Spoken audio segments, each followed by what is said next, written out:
Hello, my name is Gary. Ito pala ang place ko. Tawag dito sa area na to, Baklang Beach.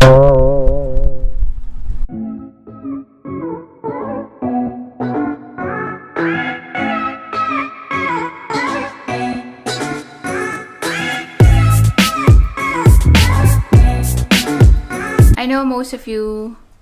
Ay, bitumaan!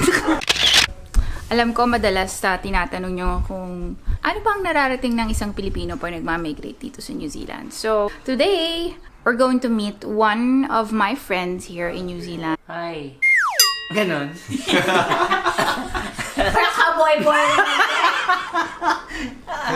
I think is very successful kung anong narating niya. Pero alam mo, maganda siya na lang magsabi. I come from Ifugao, Philippines.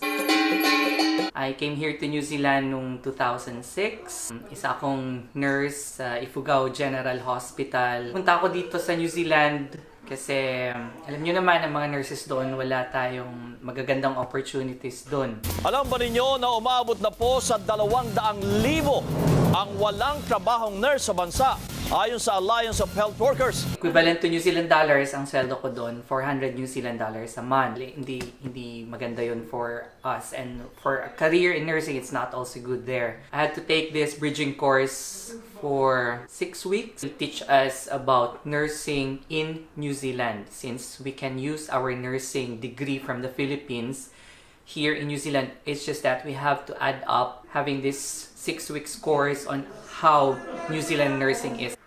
I got my registration, I got a job, first job in Auckland City Hospital as a staff nurse. Actually, kasama si Aina nung binili to sa Rotorua. It's 3 hours away from here. Working conditions here in New Zealand for nurses is really great because we work hand in hand with doctors. Remember sa Pilipinas, doktor lahat ang magdedesisyon.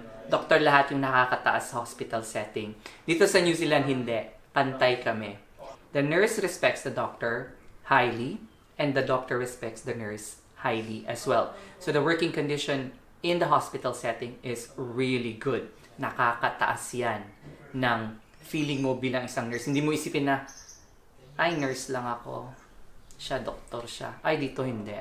Pantay kayo. I can say that living conditions here are really nice.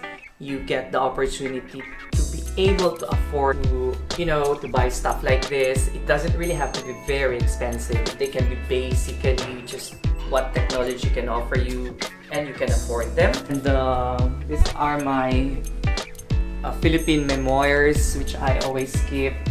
My picture when I was still working in the Philippines. Memories when I was living a simple, really simple life where I cannot afford what I am having right now.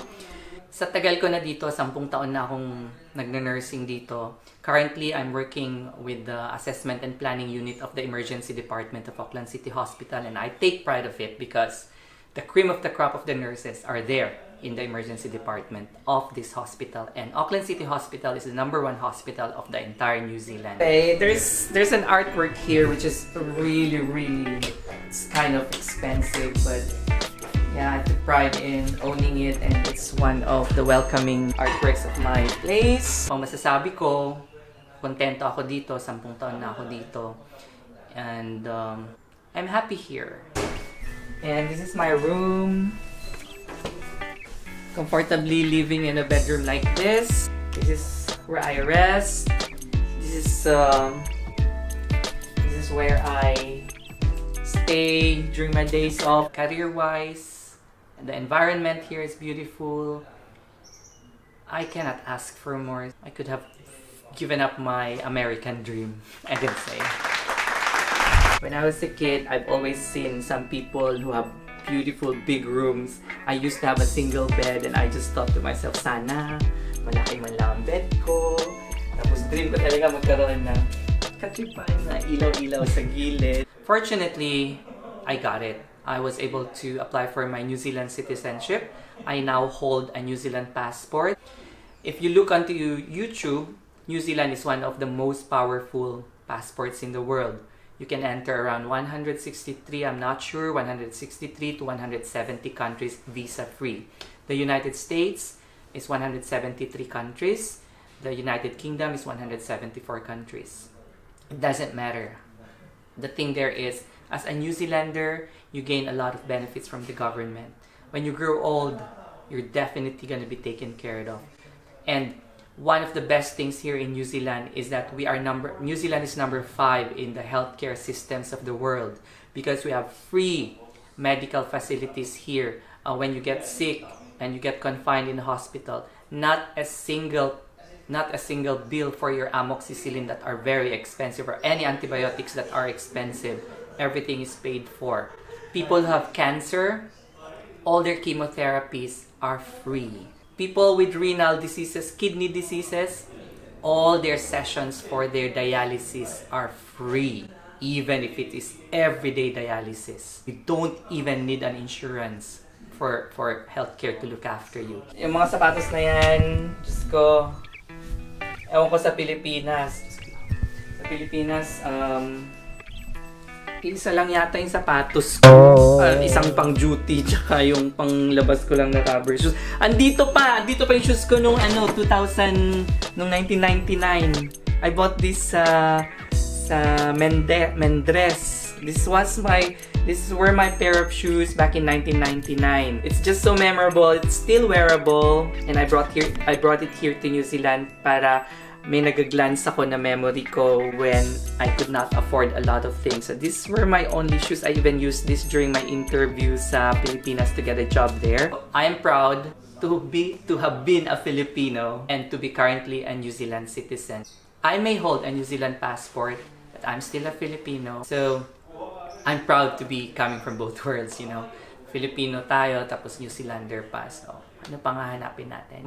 Masasabi ko na New Zealand can also be a land of milk and honey, just like as the United States has gained that name.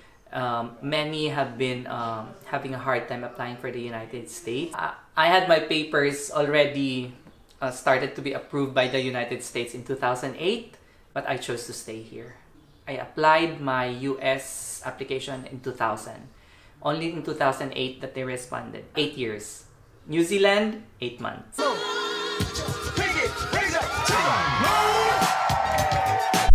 Pilipinas, may motor ako doon, Honda XRM na worth 39,000. Hindi ko pa siya mabayaran. Coming here to New Zealand gave me opportunity to own this car. Dati, nakikita natin mga kotseng ganito sa Pilipinas, pang mayaman lang. I use this to drive around New Zealand as far as 6 hours drive to the snowy areas of New Zealand. And this is a 4-wheel drive, so I can go anywhere else. You need to have at least a minimum of 2 years. Your salary here would start from $30 and above. 5 years experience in the Philippines, bedside care nursing to be specific, you're gonna earn $32.8 an hour. Now, the final requirement to be registered here is you have to enroll into what they call the bridging course for overseas nurses, which is 6 weeks in other schools, 8 weeks in other schools. So it depends which school. Through those steps, you really need somebody to assist you with that, somebody who's already here in New Zealand. I would suggest and recommend you to be in contact with Aina, whom I personally know. Hindi lang siya basta I personally know, but she is close to me. She is my friend. I treat her as like my family, together with her husband. And if you keep in touch with them, they will be very specific with what you're gonna need, what you're gonna submit. They can also give you the time frame on your application. They are connected with Horizon. Once you keep in touch with them, everything is transparent. They know what they're doing. They know what I have been through. So if you keep in touch with them, whatever I've been through, it's just gonna be the same with you. I don't think there's what you call a trial and error when you contact Aina about how to come here to New Zealand, to get registered as a nurse, to work here as a nurse, to get a job. Everything is there. They are gonna tell you everything. Nothing's hidden there. That one I can guarantee you.